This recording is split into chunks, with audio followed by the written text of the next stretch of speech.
आप देख रहे हैं नून इंस्टीट्यूट। आज हम आपको पढ़ाने वाले हैं यूनिट 3 थर्ड सेमेस्टर का थर्ड सेमेस्टर का यूनिट 1 और यूनिट 2 कंप्लीट हो गए हैं। आप देख लेना वीडियो। आज पढ़ेंगे यूनिट 3 का नाम क्या है? संसाधनात्मक तथा आध्यात्मक शासन व्यवस्था, यूके या यूएस। ये क्या है? हमारा थर्ड यूनिट का नाम है। अब हम पढ़ेंगे संसाधनीय सरकार का अर्थ। अब संसाधनीय शासन जो होती है, सरकार जो होती है, उसका अर्थ क्या होता है वो पढ़ेंगे।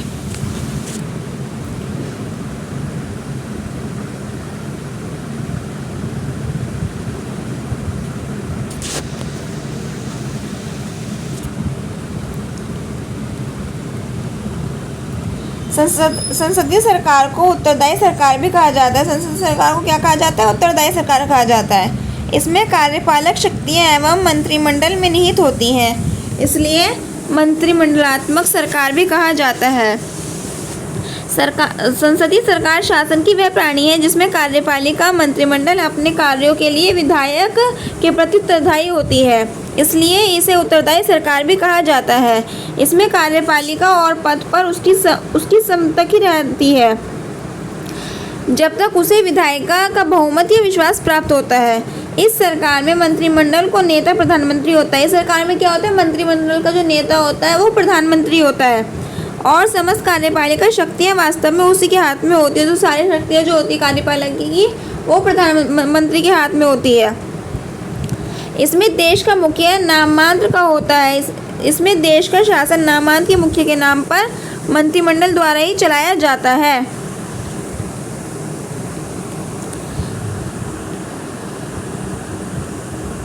अब नेक्स्ट है हमारा आध्यात्मिक शासन की व्यवस्था का अर्थ। अब आध्यात्मिक शासन की व्यवस्था का अर्थ क्या है? आध्यात्मिक शासन प्रणाली की जिसमें कार्यपालिका विधानिका रूप से व्यवस्थित की पृथक होती है तथा कार्यपालिका व्यवस्थापिका के सदस्यों से नहीं बनती। कार्यपालिका अपनी नीतियों द्वारा कृत्यों के लिए व्यवस्थापिका के प्रति उत्तरदायी भी नहीं होती। दूसरे शब्दों में कहें तो जिस शासन व्यवस्था में कार्यपालिका प्रधान व्यवस्थापिका से बिल्कुल अलग होता है, उस शासन विभाग का प्रधान एक ऐसा व्यक्ति होता है जो व्यवस्थापिका के प्रति उत्तरदायी नहीं होता। उसे अध्यक्षीय शासन कहते हैं। उसे कौन सा शासन कहते हैं? अध्यक्षीय शासन, यानी कि आध्यात्मिक शासन जो बताया गया है वो। ये पॉइंट हमारा संसदीय प्रणाली की विशेषता है। अभी जो हमने ऊपर से संसदीय प्रणाली पढ़ा था उसकी विशेषता है बहुमत प्राप्त दल का शासन। अब बहुमत प्राप्त दल का शासन क्या है वो देखिए। आम लोकसभा चुनाव में सार्वजनिक सीटों पर जीत दर्ज करने वाले राजनीतिक दल सरकार बनता है। मतलब जो राजनीतिक सीटें दर्ज हो जाती हैं, जिनकी ज़्यादा सीटें होती हैं, उनकी सरकार बन जाती है। भारत में राष्ट्रपति लोकसभा में बहुमत प्राप्त राजनीतिक दल के नेता को सरकार बनाने के लिए आमंत्रित करते हैं। जो भारत में राष्ट्रपति होते हैं उसमें लोकसभा के बहुमत प्राप्त राजनीतिक दल को मतलब नेता बनाने के लिए क्या करते हैं? आमंत्रण करते हैं, इनके आमंत्रण भेजते हैं। ऐसे राष्ट्रपति बहुमत प्राप्त राजनीतिक दल के नेता को प्रधानमंत्री के रूप में नियुक्त करते हैं और शेष मंत्रियों की नियुक्ति राष्ट्रपति प्रधानमंत्री की सलाह पर करते हैं। मतलब जो प्रधानमंत्री की वो होती है वोट, वो कौन करता है? राष्ट्रपति। मतलब ये सब करते हैं। नेक्स्ट पॉइंट हमारा लोकसभा के प्रति सामूहिक उत्तरदायित्व। अब उत्तरदायित्व क्या है वो देखिए। परिषद लोकसभा के प्रति सामूहिक रूप से उत्तरदायी होता है। संसद का निम्न सदन अविश्वास प्रस्ताव पारित कर सरकार को बर्खास्त कर सकता है। जब तक सरकार को लोकसभा में बहुमत रहता है तभी तक सरकार को संसद में विश्वास प्राप्त होता है। मतलब जब तक उसका बहुमत चल रहा है तब तक तो उसको सदन में विश्वास है, लेकिन जब जैसे ही उसका बहुमत हटा उसका विश्वास वहाँ से खत्म हो जाता है। नेक्स्ट पॉइंट हमारा नामांतरण एवं वास्तविक कार्यपालिका। भारत की संसदीय व्यवस्था में राष्ट्रपति नाममात्र की कार्यपालिका है तथा प्रधानमंत्री तथा उसका मंत्रिमंडल वास्तविक कार्यपालिका है। अब देखो इसमें कार्यपालिका कितनी है? दो, एक नामांकित की कार्यपालिका और वास्तविक कार्यपालिका। जो नामांकित कार्यपालिका होती है वो किसमें होती है? संसदीय व्यवस्था में होती है तथा प्रधानमंत्री उसका मंत्रिमंडल में वास्तविक कार्यपालिका का होता है। ठीक है। अब नेक्स्ट पॉइंट हमारा केंद्रीय नेतृत्व। केंद्रीय नेतृत्व में क्या है वो देखो। संसदीय शासन प्रणाली में प्रधानमंत्री वास्तविक कार्यकारी होते हैं। वे मंत्रिपरिषद के प्रमुख होते हैं। मतलब कि जो प्रधानमंत्री वास्तविक कार्यकारी होते हैं वो किसके प्रमुख होते हैं? मंत्री परिषद के। किसके प्रमुख होते हैं? मंत्री परिषद के, याद रखना होगा आपको। नेक्स्ट है हमारा धोरी सदस्य। अब धोरी सदस्य क्या होती है वो देखो, मंत्री परिषद के सदस्य विधायिका व कार्यपालिका दोनों में सदस्य होते हैं। मतलब जो मंत्री परिषद में सदस्य होते हैं, ये मंत्री परिषद में जो लोग होते हैं, नेता होते हैं, वो होते हैं विधायक में भी होते हैं और कार्यपालिका में भी होते हैं, दोनों में होते हैं वो। अब है हमारा द्विसदनीय विधायिका। अब द्विसदनीय विधायिका क्या है वो देखो, संसदीय प्रणाली वाले देशों में द्विसदनीय विधायिका की व्यवस्था को अपनाया जाता है। भारत में भी लोकसभा, निम्न सदन तथा राज्यसभा उच्च सदन की व्यवस्था की गई है। कितने सदन है इसमें? 2 सदन है, निम्न सदन है और उच्च सदन है। तो ये आपको याद करना होगा कि कितने सदन है और क्या काम पे होते हैं वो।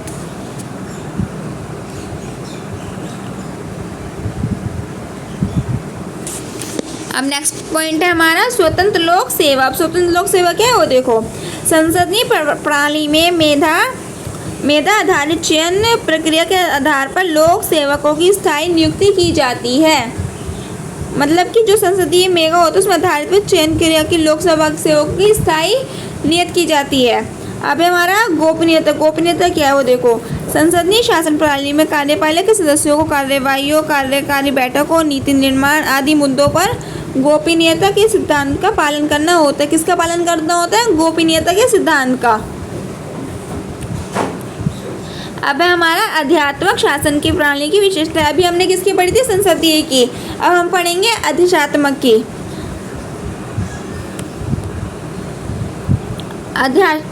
अधिशात्मक शासन की प्रणाली की निम्नलिखित विशेषता ये है, देखिए। अब फर्स्ट पॉइंट है हमारा नाम मात्र की और वास्तविक कार्यपालिका के पृथक नहीं। अभी कैसे है वो देखिए,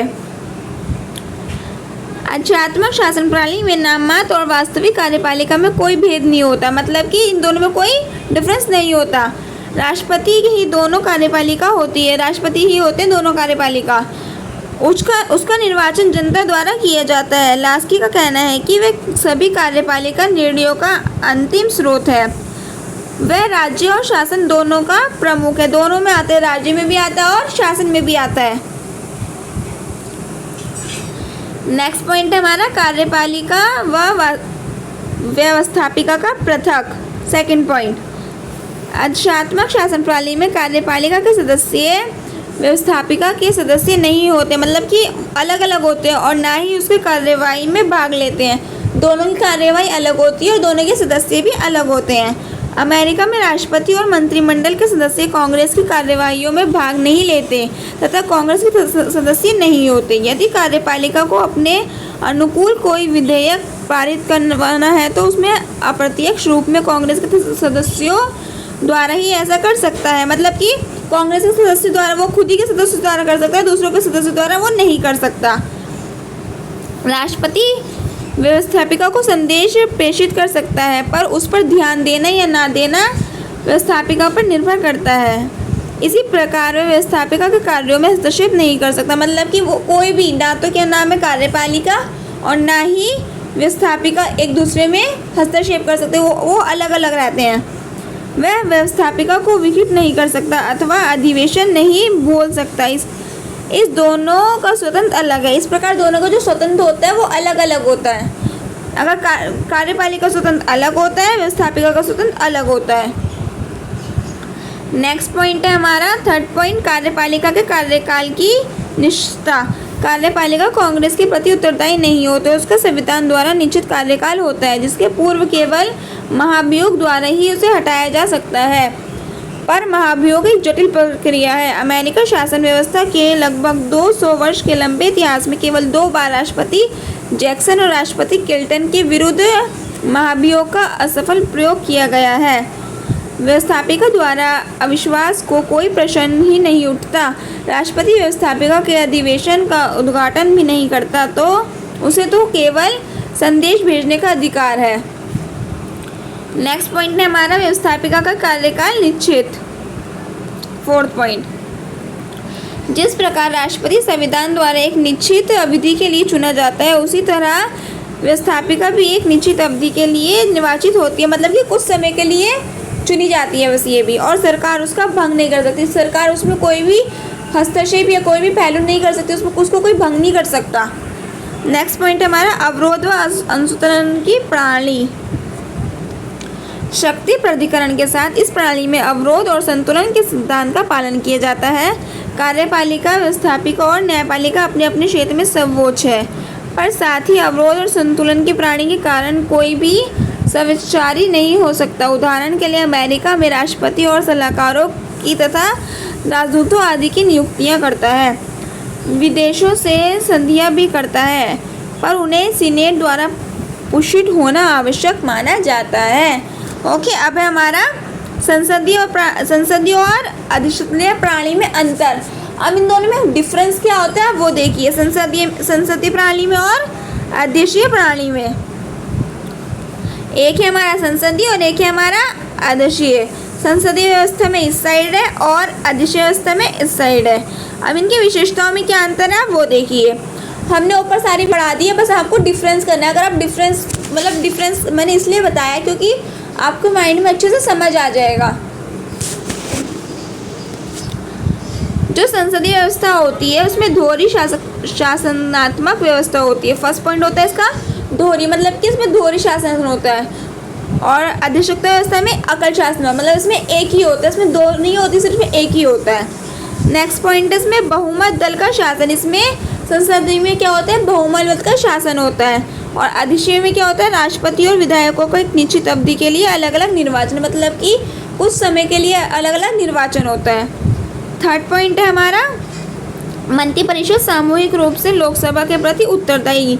और इसमें थर्ड पॉइंट है अध्यक्षीय में मंत्रिपरिषद सामूहिक रूप से राष्ट्रपति के प्रति उत्तरदायी। इसमें लोकसभा के प्रति होता है और इसमें राष्ट्रपति के प्रति होता है। होता सेम है, बस इसमें लोकसभा आ जाती है और इसमें राष्ट्रपति आ जाती है। आप अगर डिफरेंस ही याद करोगे ना गाइस तो बहुत जल्दी याद होगा आपको ये क्वेश्चन, क्योंकि इसमें ये डिफरेंस का क्वेश्चन आता है कि पेपर में आएगा कि संसदीय व्यवस्था और अध्यक्षीय व्यवस्था में अंतर स्पष्ट कीजिए, तो आप ये कर सकते हैं। फोर्थ पॉइंट है आपका राजनीतिक एकरूपता। और इसमें फोर्थ पॉइंट है राष्ट्रपति एवं उनके मंत्री किसी भी सदन के सदस्य नहीं होते। फिफ्थ है दोनों सदनों में से किसी भी संसद के सदस्य केंद्रीय मंत्री बन सकते हैं, लेकिन जो ये दूसरे वाले में शासन व्यवस्था में राष्ट्रपति का वर्चस्व होता है। सिक्स पॉइंट है हमारा शासन के नेतृत्व तो प्रधानमंत्री के हाथों में होता है।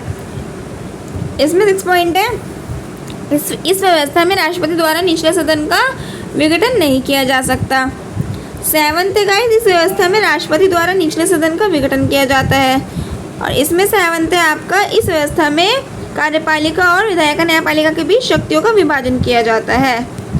ठीक है गाइस, अब हमारे गुण और दोष। इसमें गुण और दोष क्या क्या होते हैं, विधायिका और कार्यपालिका के बीच समाजसेवी होता है। और इसमें दोष क्या होता है, विधायिका और कार्यपालिका के बीच संघर्ष होता है। जिम्मेवार शासन व्यवस्था होती है और दूसरे में होता है गैर जिम्मेदार शासन व्यवस्था। तानाशाही को रोकने वाली व्यवस्था, ये सदन वाला चल रहा है, आपको अच्छे से याद है ना कि हमारा जो लेफ्ट साइड वाला है वो सदन वाला है, ये हमेशा याद रखना लेफ्ट साइड वाला, क्योंकि अब देखो स्क्रॉल के नीचे आ रहे तो बार बार गाइस मैं ऊपर करके नहीं बताऊंगी ना आपको। तो हमारा लेफ्ट साइड वाला कौन सा है, सदन वाला है, ये सदन वाला है। और राइट साइड वाला कौन सा है, अध्यक्षता वाला है।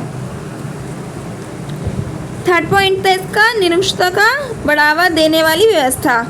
फोर्थ है इस व्यवस्था में शासक देश के विभिन्न देशों का प्रतिनिधित्व करते हैं। इस व्यवस्था में शासन देश के सीमित क्षेत्र का प्रतिनिधित्व करते हैं। ओके, इसमें विभिन्न क्षेत्र का प्रतिनिधित्व करते हैं, इसमें देश के सीमित क्षेत्र का प्रतिनिधित्व करते हैं, मतलब इसमें पूरे देश आ जाता है और इसमें सीमित क्षेत्र आता है। अब गाइस इसमें संसदीय दोष बताए हैं, अब इसमें संसद में दोष बताए हैं, अभी उसमें अध्यक्ष में दोष बताए थे ना, इसमें संसद में दोष है और इसमें अध्यक्ष में गुण है। दोष में क्या है गाइस, देखो स्थायी सरकार होती है और इसमें स्थायी सरकार, इसमें अस्थायी होती है और इसमें स्थायी होती है। नीतियों में निरंतरता का अभाव होता है, इसमें नीतियों में निष्ठा होती है। कार्यपालिका विधायिका और न्यायपालिका की भी शक्तियों में विभाजन का विरोध होता है। कार्यपालिका विधायिका और न्यायपालिका के बीच शक्तियों के विभाजन पर आधारित होती हैं। फोर्थ पॉइंट है हमारा अनुभवहीन व्यक्तियों द्वारा शासन और इसमें होता है विशेषज्ञों द्वारा शासन। भाई इसको आप अगर रीड करेंगे ना, ये जो हमने नोट्स बनाया है आपके लिए, तो आपको बहुत अच्छे से समझ आ जाएगा। ये बहुत इजी नोट्स बनाए हैं क्योंकि हमारी जो एसओएल की बुक होती है उसमें बहुत ही लेंथी लिखा होता है, बनाया उसी में से, एसओएल की बुक में से। एसओएल की बुक में से कुछ कुछ पॉइंट को लेकर हमने ये नोट्स बनाए हैं, लेकिन आप इसमें से पढ़ेंगे तो आपको बहुत ही हेल्पफुल होगा। Okay guys, thank you. आज के लिए इतना ही। हमारा यूनिट 3 भी आज कंप्लीट हो चुका है। Thank you.